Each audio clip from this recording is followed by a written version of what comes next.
So Rochelle, as a midwife, well, we're both midwives, aren't we? We know there's lots of different ways to feed your baby. Well, there's a few different ways to feed your baby. And it'd be nice to kind of talk about those different methods because everybody has different ideas as to how they're going to feed their baby. Some people might have an idea in their head as to how they're going to feed their baby, and then it turns out completely different, doesn't it? Absolutely. So let's talk about breastfeeding.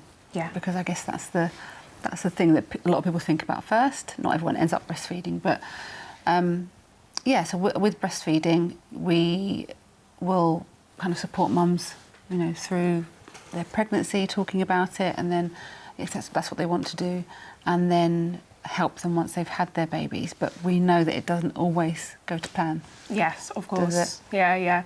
So there's always been a big drive, of course, because we know there's so many benefits to breastfeeding. And there are lots of parents out there that want to breastfeed. And as you said, we will always support them with breastfeeding.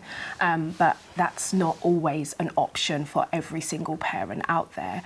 And so it's really important that we personalise feeding journeys. And as much as possible, we will support people who can and want to breastfeed. But there are many other options out there as well in terms of feeding. Yeah. Some people have to go back to work sooner than that.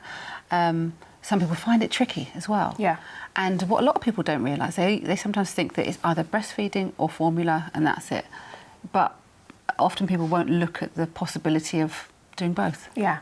I think, like you said, we can't underestimate that breastfeeding or even expressing is not always so easy for some parents. There are difficulties. There are babies that don't naturally latch onto the breast, and it does take a lot of support, as you said, from lactation consultants, from midwives, from professionals to really perfect that journey and really work out what works best for that parent and that feeding journey.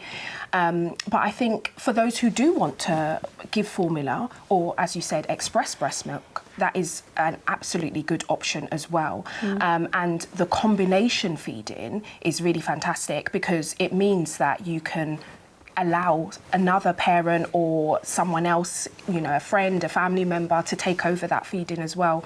Parenting in general is very tiring. I'm sure you all know, it's nice sometimes to be able to hand over that responsibility to another family member so that you can get some rest and so that you can get some sleep. And so I think if people do want to formula feed, that's absolutely fine. And it's about, again, working out what is the best option for you as well.